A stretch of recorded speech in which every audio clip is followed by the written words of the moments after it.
Hello friends, welcome to my channel తెలుగింటి కోడలు. ఈరోజు వ్లాగ్లో అయితే ఆటో గేర్ కార్ డ్రైవింగ్ గురించి పూర్తి డీటెయిల్స్తో మీ ముందుకు వచ్చేసాను.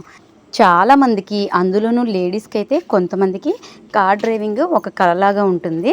సో కొంచెం భయపడుతూ ఉంటారు. అలాంటి వారి కోసం పూర్తి డీటెయిల్స్లో వారికి ధైర్యం చెప్పడం కోసం నేను ఈ సిరీస్ అయితే స్టార్ట్ చేశాను.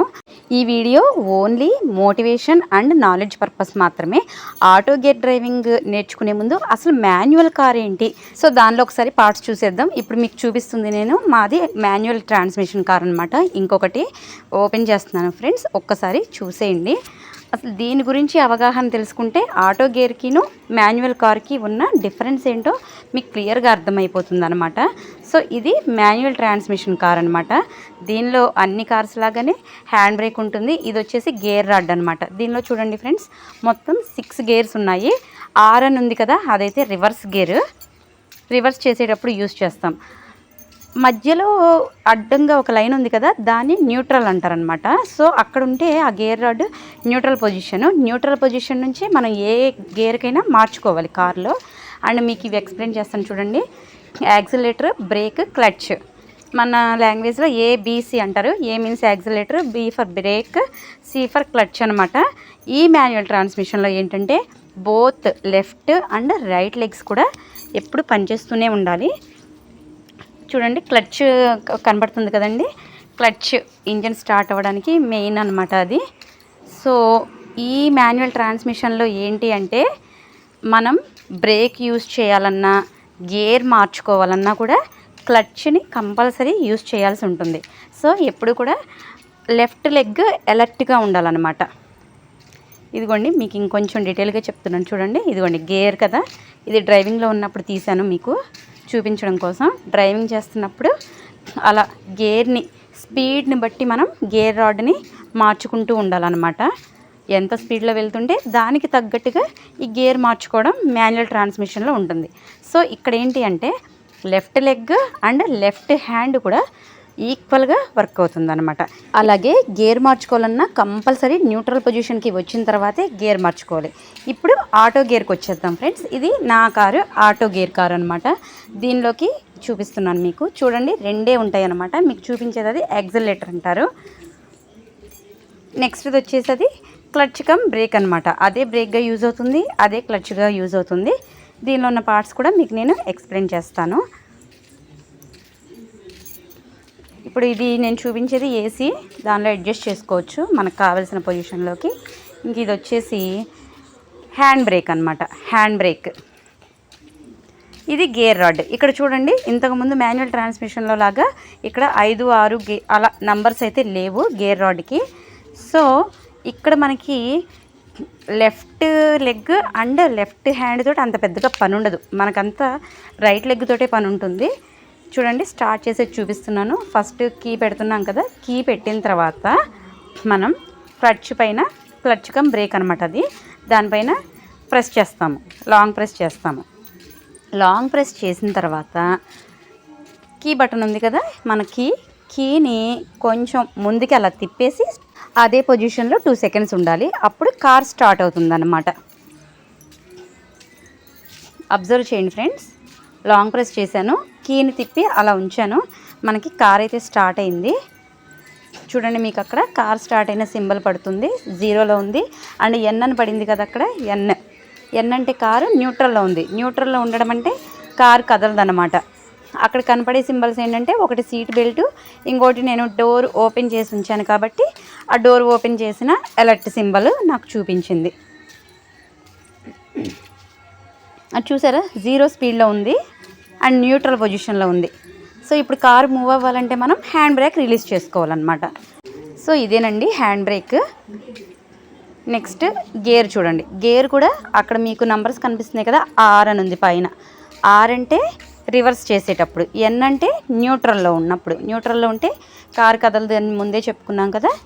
నెక్స్ట్ పొజిషన్ ఎండి అంటే మాన్యువల్ ట్రాన్స్మిషన్లోకి మార్చుకోవచ్చు. డి అంటే డ్రైవింగ్ మోడ్లో ఉన్నట్టు అనమాట. హ్యాండ్ బ్రేక్ రిలీజ్ చేస్తున్నాను చూడండి. పైన ఉన్న చిన్న బటన్ని లాంగ్ ప్రెస్ చేసి చూడండి, పైన చిన్న బటన్ని అలా లాంగ్ ప్రెస్ చేస్తాం లోపలికి చేసి అలా కిందకి మూవ్ చేస్తాం. దీన్నే హ్యాండ్ బ్రేక్ రిలీజ్ చేయడం అంటారు. హ్యాండ్ బ్రేక్ రిలీజ్ చేసిన తర్వాత మనం గేర్ని మార్చుకుంటాం అనమాట. న్యూట్రల్ పొజిషన్లో నుంచి కిందున్న డ్రైవింగ్ మోడ్లోకి మార్చుకుంటాం. పైకి వేస్తే రివర్స్ అండి, కిందకు వస్తే డ్రైవింగ్. సో నేను పైకి వేసాను ఎందుకంటే కార్ని వెనక్కి తీసుకురావాలి కాబట్టి. సో రివర్స్ గేర్ ఆర్లోకి మార్చుకోగానే నాకు ఫ్రంట్ ఇలా కెమెరా ఓపెన్ అయిందండి. బ్యాక్ సైడ్ ఉన్న సరౌండింగ్స్ అన్నీ చూపిస్తుంది అనమాట. ఇక్కడ కొంచెం కేర్ఫుల్గా అబ్జర్వ్ చేయండి ఫ్రెండ్స్. నేను వెనక్కి కార్ డ్రైవ్ చేస్తున్నాను, ఎలా పొజిషన్ మూవ్ అవుతుంది అన్నది ఒకసారి చూడండి. క్లచ్ పైన నేను రైట్ లెగ్ పెట్టాను అనమాట. రైట్ లెగ్ పెట్టి ప్రెస్ చేశాను ఎందుకంటే కార్ రివర్స్ చేసినప్పుడు కొంచెం బ్రేక్ ఇచ్చుకుంటూ వెళ్ళాలి కాబట్టి. ఇక్కడ చూడండి, మీకు డిస్ప్లేలో కూడా ఆర్ అని పడింది, అంటే రివర్స్ మోడ్లో ఉన్నట్టు. అలాగే కెమెరాలో కూడా నాకు సరౌండింగ్స్ చూపిస్తుంది అనమాట. మీకంటే ఓన్లీ నాలెడ్జ్ పర్పస్ నేను ఈ వీడియో చేస్తున్నాను ఫ్రెండ్స్. న్యూట్రల్ నుంచి గేర్ మార్చుకుంటే ఎటు సైడ్ కార్ వెళ్తుంది ఏంటి అని చెప్పడం కోసం. ఇప్పుడు కిందకి వేసానంటే ముందుకు వెళ్తున్నట్టు. అక్కడ చూడండి ఆర్ ప్లేస్లో 1 పడిపోయింది, అంటే ముందుకు వెళ్ళడానికి కార్ రెడీగా ఉంది అని చెప్పి. సో రివర్స్ పొజిషన్లో నేనైతే చూపించాలి అనుకుంటున్నాను. అంటే డ్రైవింగ్ కూడా కొంచెం ఒకసారి చూపిస్తే నాలెడ్జ్ పర్పస్గా బాగుంటుందని చెప్పనమాట. సో కెమెరా ఓపెన్ అయింది కదా, సరౌండింగ్స్ ఏమన్నా ఉన్నా సరే ఒక 1 మీటర్ డిస్టెన్స్లోనే మనకి అలర్ట్ సింబల్ మనకి ఇస్తుందన్నమాట కార్. సో జాగ్రత్తగా ఇక్కడ గమనించండి. నేనైతే వెనక్కి రివర్స్ చేస్తున్నాను. 0లోనే ఉంటుంది స్పీడ్. 0లో స్పీడ్ ఉందని చెప్పి కార్ కదలటం లేదు అనుకోవద్దు. మిర్రర్లో చూస్తే మీకు అర్థమైపోతుంది నేను రివర్స్ చేయడం. అండ్ రివర్స్ చేసేటప్పుడు చాలా తక్కువ స్పీడ్ ఉంటుంది అనమాట. 0, 1, 2 అట్లా ఉంటుంది. ఈవెన్ 0లో ఉన్న కార్ మూవ్ అవుతుంది అనుకోండి. స్టీరింగ్ని అలా అడ్జస్ట్ చేసుకుంటూ, పొజిషన్స్ చూసుకుంటూ, మార్జిన్స్ చూసుకుంటూ కార్ని వెనక్కి తీసుకొస్తున్నాను. చూడండి, షెడ్లో నుంచి బయటకైతే వచ్చేసిందండి. బ్యాక్ సైడ్ గేట్ కనపడుతుంది కదా, గేట్ దగ్గరికి వెళ్తున్నాను. గేట్ దగ్గరికి వెళ్ళి రోడ్ పైకి ఎక్కించడానికి నేను కార్ని రివర్స్ చేస్తున్నాను అనమాట. స్పీడ్ కూడా చూసారా, కొంచెం మారింది, 2లోకి మారింది. సో అలా స్పీడ్ 0 or 2 అట్లా నిదానంగా మనకి నచ్చిన స్పీడ్స్ తోటి మార్జిన్స్ చూసుకుంటూ కార్ని రివర్స్ చేసుకుంటున్నాను అనమాట. ఇక్కడ ఒక్కటే నాలెడ్జ్ ఫ్రెండ్స్, జాగ్రత్తగా గమనించండి. మాన్యువల్ ట్రాన్స్మిషన్ కార్ అయినా, ఆటో గేర్ ట్రాన్స్మిషన్ కార్ అయినా క్లచ్చే మనకి మెయిన్ ఇంపార్టెంట్ అనమాట. క్లచ్ పైన కాలు లాంగ్ ప్రెస్ చేసిన తర్వాతే గేర్ మార్చుకోవడం అయినా జరుగుతుంది, లేదా కార్ని న్యూట్రల్లో పెట్టడం అయినా జరుగుతుంది, లేదా కార్ని రివర్స్ చేయాలన్నా కుదురుతుంది. సో ఏ పని చేయాలన్న కార్లో క్లచ్చే మెయిన్ పట్టు అనమాట. క్లచ్ పైన కాలు పెట్టిన తర్వాత మాత్రమే ఏ పనైనా చేయాలి. ఇదండి ఆటో గేర్లో అయినా మాన్యువల్ కార్లో అయినా సరే మెయిన్ పాయింట్ ఇదే. చూడండి, నేను కార్ని అయితే రోడ్ పైకి దించేశాను. రోడ్ పైకి వచ్చేసింది. సో ఇప్పుడు ఇక నేను ఇంకా రివర్స్ అవసరం లేదు, స్ట్రైట్కి వెళ్ళిపోవాలి. ముందుకు వెళ్ళాలి కాబట్టి నేను గేర్ మార్చుకోవాలన్నమాట. చూడండి, రివర్స్ పొజిషన్లో ఉంది కదా కారు, ఆర్ అని కనిపిస్తుంది కదా. ఇప్పుడు నేను గేర్ మార్చుకుంటున్నాను. రివర్స్ నుంచి న్యూట్రల్కి రావాలి గేర్. న్యూట్రల్కి వచ్చిన తర్వాతనే మళ్ళీ డ్రైవింగ్ మోడ్లోకి రావాలి, అంటే ముందుకు వెళ్ళడానికి అనమాట. సో నేను ముందుకు వేసాను అనమాట గేర్. అది న్యూట్రల్ పొజిషన్ అండి. ఎన్ అంటే న్యూట్రల్ పొజిషన్, ఇది డ్రైవింగ్ మోడ్ అనమాట, అంటే ముందుకు వెళ్ళడం. పక్కన ఎం సింబల్ ఉంది కదా, ఎం సింబల్ అంటే మాన్యువల్లో కూడా కార్ డ్రైవ్ చేయొచ్చు ఈ ఆటో గేర్ని, దానికోసం అది ఇచ్చాడు. సో ఎప్పుడైతే డ్రైవింగ్ మోడ్ పెట్టానో అక్కడ 1D అన్నది డిస్ప్లేలో పడిపోయింది. నేను చూడండి, హ్యాండ్ బ్రేక్ పైకి అన్నాను, అలాగే న్యూట్రల్లో పెట్టాను. ఇవన్నీ కూడా క్లచ్ పైన కాలు లాంగ్ ప్రెస్ ఉన్నప్పుడు మాత్రమే చేయాలి. డిస్ప్లేలో కూడా ఎన్ పడింది.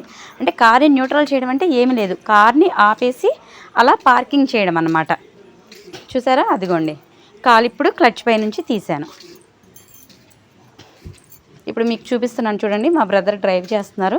మీకు దీన్ని క్లియర్గా నేను చూపిస్తాను మళ్ళీ ఒకసారి. డ్రైవింగ్ మోడ్కి మార్చాను అంటే కాల్ని లాంగ్ ప్రెస్ చేసిన తర్వాతనే గేర్ మార్చుకోవాలన్నమాట. అక్కడ క్లచ్ పైన కాలు లాంగ్ ప్రెస్ అయిన తర్వాతే డ్రైవింగ్ మోడ్లోకి మార్చాను. అప్పుడు కారు ముందుకు వెళ్తుంది. చూడండి, అక్కడ స్పీడ్ పడుతుంది.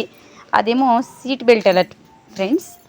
నేనైతే ఏ రోజు కూడా సీట్ బెల్ట్ లేకుండా డ్రైవింగ్ చెయ్యను. నా మెయిన్ ఎజెండా సీట్ బెల్ట్ పెట్టుకోవడమే. It is the safe for us అనమాట. చూడండి, టర్నింగ్ తిరుగుతుంది కారు. జాగ్రత్తగా మార్జిన్స్ చూసుకుంటూ ఇలా టర్న్ చేసుకున్నాను అనమాట. స్ట్రైట్గా వెళ్తున్నాము. చూడండి, స్పీడ్ కూడా చూడండి ఫ్రెండ్స్ ఎలా మారుతుందో. ఆ మారేది కూడా మనకి డిస్ప్లేలో కనిపిస్తూ ఉంటుందన్నమాట, ఎంత స్పీడ్లో వెళ్తున్నాము అని చెప్పి.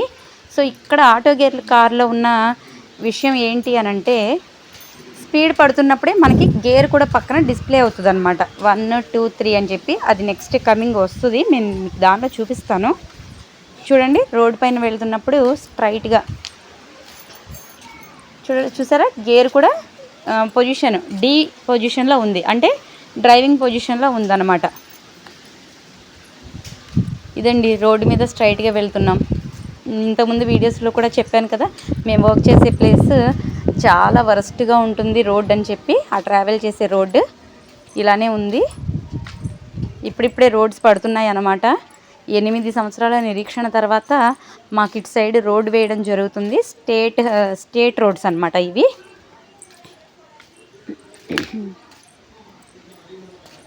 ఈవెన్ వెహికల్స్ని ఓవర్టేక్ చేసుకోవాలన్నా అంతా కూడా ఆటో గేర్ కార్లో ఏమీ లేదండి.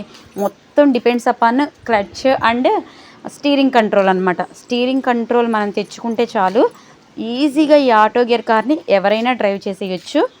చూసారా అది బ్రేక్ మీద కాలు ఎందుకు పెట్టించాము అని అంటే, ఏదైనా వెహికల్స్ వస్తున్నప్పుడు కానీ అడ్డంగా మనం బ్రేక్ చేయాలి, కార్ స్లో అవ్వాలి అని అంటే బ్రేక్ పైన అలా కార్ని పెట్టి నిదానంగా కొంచెం పుష్ చేసుకుంటే కారు స్లో అవుతుంది అన్నమాట.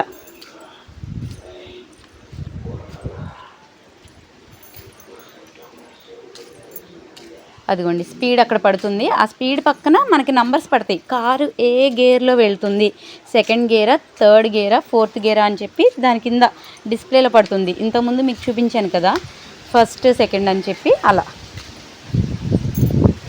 ఇదిగోండి రోడ్స్ అయితే అండర్ కన్స్ట్రక్షన్లో ఉన్నాయి. మంచి రోజులు వస్తున్నాయి అనుకుంటున్నాను, ఎందుకంటే ఒక 8 years నుంచి కూడా ఇక్కడ ప్రజలు, చుట్టుపక్కల 7-8 గ్రామాల ప్రజలు రోడ్డు పడడం కోసం వెయిట్ చేస్తున్నారు. ఇది స్టేట్ గవర్నమెంట్ రోడ్స్ అండి. చాలా వరస్ట్గా చాలా ప్రాబ్లమ్స్ ఫేస్ చేస్తున్నాము 5 years నుంచి అయితే. ఇప్పుడు ఈ కన్స్ట్రక్షన్ చూడగానే ప్రాణం లేచి వచ్చినట్లయింది. నేనైతే ఈ కార్ డ్రైవింగ్లో ఈ రోడ్ పైన 1.5 year నుంచి నేను చూస్తున్నాను, డ్రైవ్ చేస్తున్నాను. నాకైతే ఇబ్బంది అయితే కలగలేదు. సో అందుకని మీకు కూడా ఈ వీడియో కొంచెం మోటివేషన్గా ఉంటుందని చెప్పి ఇలాంటి సిచ్యువేషన్లో అయితే నేను వీడియో తీశాను. మెయిన్ ఒక్కటేనండి, మాన్యువల్ ట్రాన్స్మిషన్లో అయితే లెఫ్ట్ లెగ్ లెఫ్ట్ హ్యాండ్ తోటి మనకి టోటల్గా పని ఉంటుంది, అలర్ట్గా ఉంటుంది. దానిలో ఉన్న సైడ్ ఎఫెక్ట్స్ కూడా కొంచెం ఉన్నాయి. ఎందుకంటే లాంగ్ పీరియడ్ కొన్ని ఇయర్స్ మాన్యువల్ ట్రాన్స్మిషన్ చేయడం వల్ల ఏంటంటే మనకి కాళ్ళు లాగడం, భుజం పట్టేయడం అన్నది లెఫ్ట్ సైడ్ పార్ట్కి కంప్లైంట్స్ వస్తున్నాయి అన్నమాట. ఆటో గేర్ ట్రాన్స్మిషన్లో అయితే అలా లేదు, ఎందుకంటే నేను 1.5 year నుంచి చూస్తున్నాను. దీనిలో గేర్ మార్చాల్సిన పని లేదు, అలాగే left leg and left hand తోటి అస్సలు పని ఉండదు. ఓన్లీ మనకి స్టీరింగ్ కంట్రోల్ చూసుకోవడం, మార్జిన్స్ చూసుకుంటూ డ్రైవింగ్ చేసుకుంటూ ముందుకు వెళ్ళడమే. కొంచెం స్టీరింగ్ పైన కంట్రోల్ తెచ్చుకోవడం అనేది ఆటో గేర్ కార్లో తప్పనిసరి. ఇదండి ఆటో గేర్ కార్ డ్రైవ్ చేయాలి అనుకున్న వాళ్ళకి ఈ వీడియో కొంచెం మోటివేషన్గా ఉంటుంది అనుకుంటున్నాను. మ్యాక్సిమం పాయింట్స్ అన్నీ కవర్ చేశానని నేనైతే అనుకుంటున్నాను. ఇంకా ఏమన్నా డౌట్స్ ఉన్నా, ఇంకా నేనేమైనా చెప్పాలి అనుకున్న కమెంట్ సెక్షన్లో కమెంట్ చేయండి. వాటిపైన కూడా వీడియో చేయడానికైతే నేను ప్రయత్నిస్తాను. ఈ వీడియో అయితే మీకు నచ్చింది అని చెప్పి నేను ఆశిస్తున్నాను.